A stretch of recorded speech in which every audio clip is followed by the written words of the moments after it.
Okay, folks, it's your late night Mike's instant movie review of a movie from many years ago. The camera is mounted. We're going to have a traveling Mike's instant movie review. And this is Gorillas in the Mist.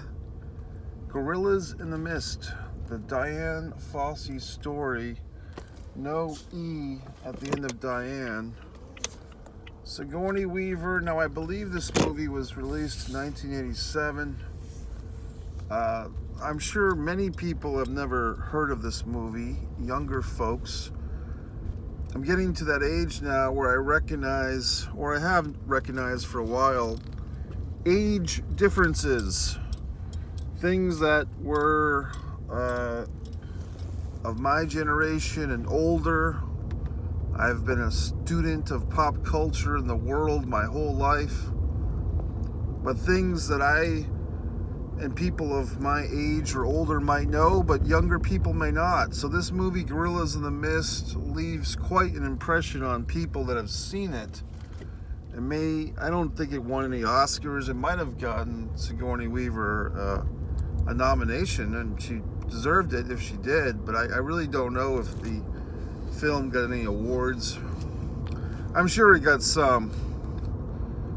Dian Fossey was a very interesting lady. I just sat here and read an article from Vanity Fair, 1995. I guess it's fair to say, having just watched the film and reading the article back to back, perhaps the film version of this story, a real life story, folks, was perhaps a little sanctified, a little homogenized, a little safe in their storytelling. They didn't get into some of the controversies of Dian Fossey towards the end of her life.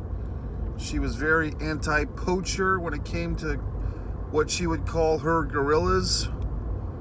According to the article, Dian grew up a child of divorce, and she had low feelings for couples in particular, and she was a true individual. And the movie does not get into this because, like I said, it's kind of a safe movie in some ways.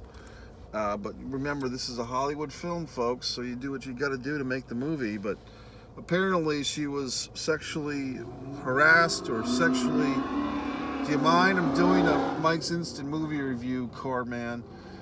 She was sexually molested by this group of bad guys in this civil war. So you can understand why she probably liked the gorillas more than people. And according to this Vanity Fair article from 1995, at some point she even withdrew from the gorillas. Like, she really just withdrew from not only humanity but from her mountain gorillas. She was apparently 6 feet tall and was kind of self-conscious about that, her height. But the article said she was a very attractive woman, though. Although, not in your typical Pamela Anderson, Jenny McCarthy type of way. But Sigourney Weaver, though, I mean, God, if any, you'd got to think that, I can't speak for Dian Fossey, obviously, but you would like to think that she was happy with the choice of Sigourney Weaver to play her in her life movie, because Sigourney Weaver is just stunning and has kind of a non-traditional look herself. But really, just here's the thing, folks. If you're of a certain age, you probably don't even know who the fuck Sigourney Weaver is, unless you're a Ghostbusters fan or whatever. But Sigourney Weaver is just, aliens. I'm sure probably more people younger know who she is through the Aliens movies and so forth. But she was a real leading lady, box office attraction, back when women weren't getting top billing in a lot of films. Sigourney Weaver was. So you got to give it up to her for being a big box office star. And like I said a few weeks ago, I thought this game in my mind of, could you take all the Sigourney Weaver movies and make them Glenn Close movies and vice versa? What if you were to switch in a parallel universe, Glenn Close for Sigourney Weaver in all their films, trade them? So you'd have Glenn Close up there. Now, she's not very tall, in my opinion, Glenn Close. I think Sigourney is a little taller. But I could see, Glenn Close pulling this movie off. But not quite the same. They have a similar energy, but a little bit different. I think Glenn Close is a little more intense. And Sigourney, who's also super intense, but it's like they have a different means to the same ends, if that makes any sense. Super intelligent, super powerful women, but just they're like in the same baseball league, but on different teams or something like that, or different positions. I don't know. But in any event, I could see Sigourney Weaver in Fatal Attraction. Glenn Close up there with the mountains, with the gorillas on the mountain. I don't know. But in any event, let's get to this analysis and thoughts. It's a great movie. There's a mix of real gorillas in this thing, and I kind of would like to know how much did Sigourney, I guess she got really comfortable because it appears to be real gorillas she's palling around with. So kudos to her as an actress. And then there are some puppets involved. So I don't know when the puppets end and the real gorillas begin, but to the filmmaker's credit, no CGI, none of that crap. Real filmmaking, folks. Real filmmaking in this movie. So I was impressed by it. And what else? But like I said, it's the unsanitized version of this story with the sexual assault apparently she received, according to one of her friends, from these people. And her own, towards the end of her life, she started to get a little bit mad, which is kind of physically represented in the film. They show her hair growing crazy, and they do show her intimidating some of these poachers by pretending to hang one, and then she doesn't. But according to the article, just there's a lot more meat on that bone. You know what I mean? So it is kind of the PG-13 version of probably an NC-17 story with the violence and the intensity.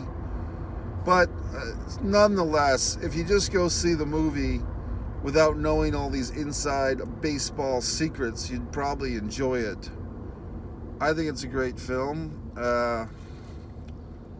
I'm telling you, Sigourney Weaver, I mean, I don't want to say they don't make them like that like they used to. She's not a car, but for Christ's sakes, Sigourney Weaver, who else? I mean, you could even say, look at Meryl Streep in Kramer versus Kramer, if you want to see an attractive woman.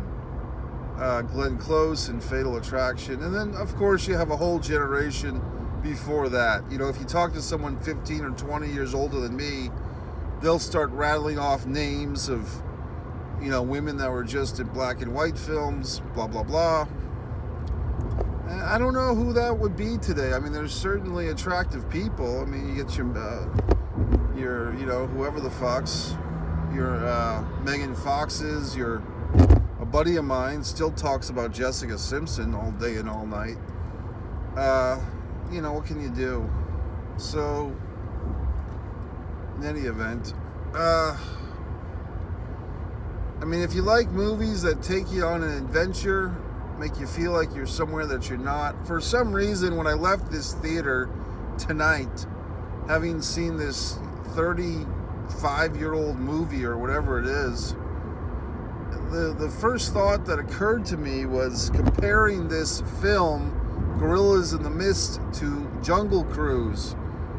And it's like a different animal. It's like one movie is a real story, a real nit and gritty thing, and then this Jungle Cruise it's a fun movie with The Rock and with the lady, but you basically just feel like you're on a Disney ride for a couple of hours. So I don't know. But I mean, I'm telling you, if you look at the cheekbones, if you look at the eyes, one thing that stands out in this movie is Sigourney Weaver.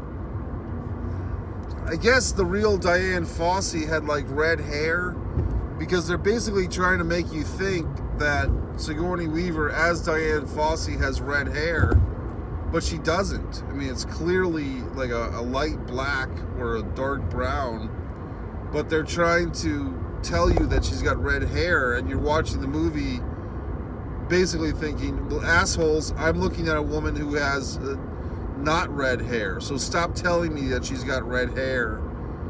You know what I mean? So what can you do? I did see a blooper, folks, in the movie that I don't know if anyone else ever spotted, because I saw it so visibly. I Googled it. There's a giant faux pas in this film. There is a Garfield T-shirt on one of the extras in the movie, and you might be thinking, oh, who cares, Mike? Who cares if there's a T-shirt with Garfield on it? Well, the movie takes place in 1966. So there was no Garfield T-shirts in 1966, especially one that looked like it was printed in 1985, okay? So I clearly saw a Garfield T-shirt. I went on fucking line and I Googled Gorillas in the Mist Garfield T-shirt. Absolutely nothing, but I discovered it, so I want all the goddamn credit in the world for discovering this faux pas, that the wardrobe was not on their game that day. They let somebody pass with a fucking Garfield T-shirt, and I said, hey, did the movie just jump ahead 20 years? Nope, it's a fucking error, a mistake. There's a Garfield T-shirt in a scene that's supposed to be in 1966 or 67 when she gets off the plane and blah, blah, blah. There you have it. So I have an amazing ability to see through bullshit, such as this fatal error in this film. I don't see anyone else mentioning this. I'm mentioning it. I want the goddamn credit for this. The Garfield error, the Messier Garfield discovery, shall it be known henceforth, in Gorillas in the Mist. The Messier Garfield T-shirt discovery of Gorillas in the Mist. There should be no Garfield T-shirts in Gorillas in the Mist, yet there it is. I'm looking at it, assholes. So what else? You know, oh, the other guy, the fucking Blair Brown, or whatever his fucking name is. The guy probably most known here in the States, the United States, for being in Cocktail with Tom Cruise, but he also starred in a movie called FX, which stands for Special Effects. This guy was an interesting actor.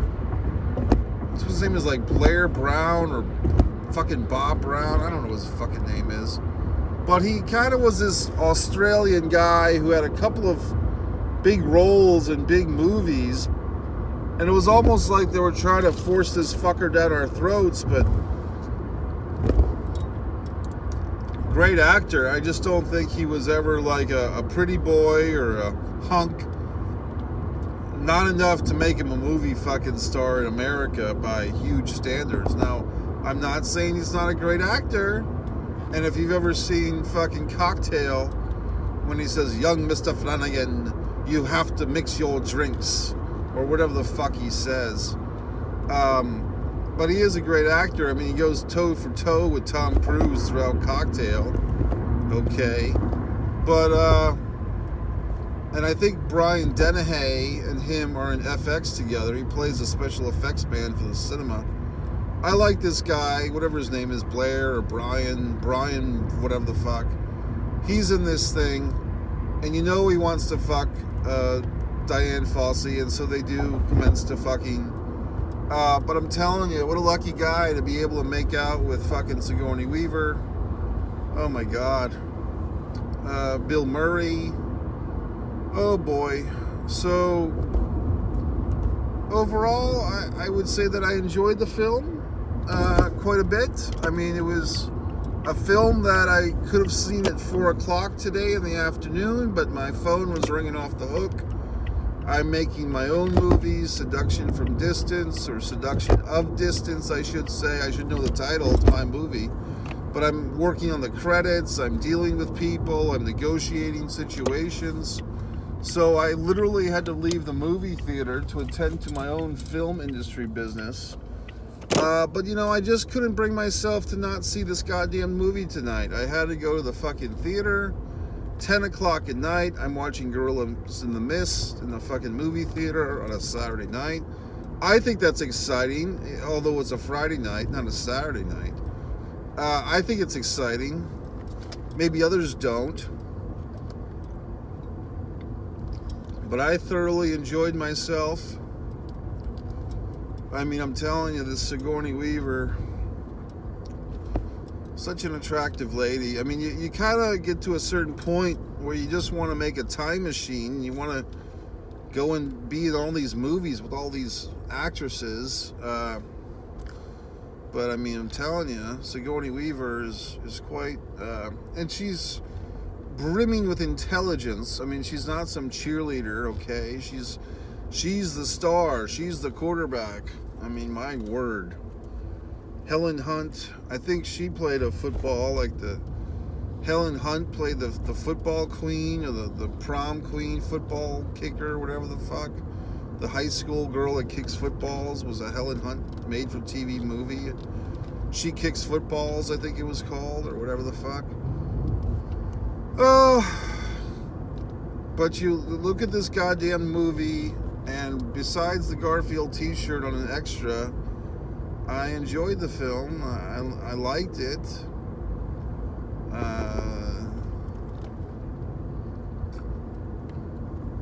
There's an individual riding their bicycle at fucking 12:59 p.m. or a.m. I'm not sure if that's safe, but, you know, people are going to do what they want. They're Gorillas in the Mist. I don't recall the movie having this subtitle, by the way. The Gorillas in the Mist, the Diane Fossey story is how this movie was labeled. But I don't recall it ever having that subtitle, so that was a little alarming. I mean, it's one of those deals where not art, but the gorillas, you could tell that Diane put a higher value on these gorillas than she did on human beings. There's some interesting topics. I mean, obviously the people that are poaching these poor gorillas are getting money from the poaching, but they're supposed to be protected gorillas, and Diane's just like, fuck you people, I like gorillas more, and so forth. So it's just an interesting deal. But I'm telling you, the opening scenes where she comes out, she's smoking a cigarette, it's like, oh my God. Just, what a wonderful woman. So rest in peace. I don't like this whole rest in power thing that people do now. There's a cat who's just crossed my path. I'm not sure about this whole rest in power routine. I just say rest in fucking peace. Or actually, I don't even say that a whole lot.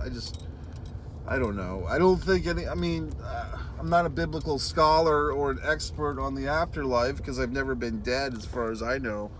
But I just feel that, in my opinion, okay, which is all I can tell you,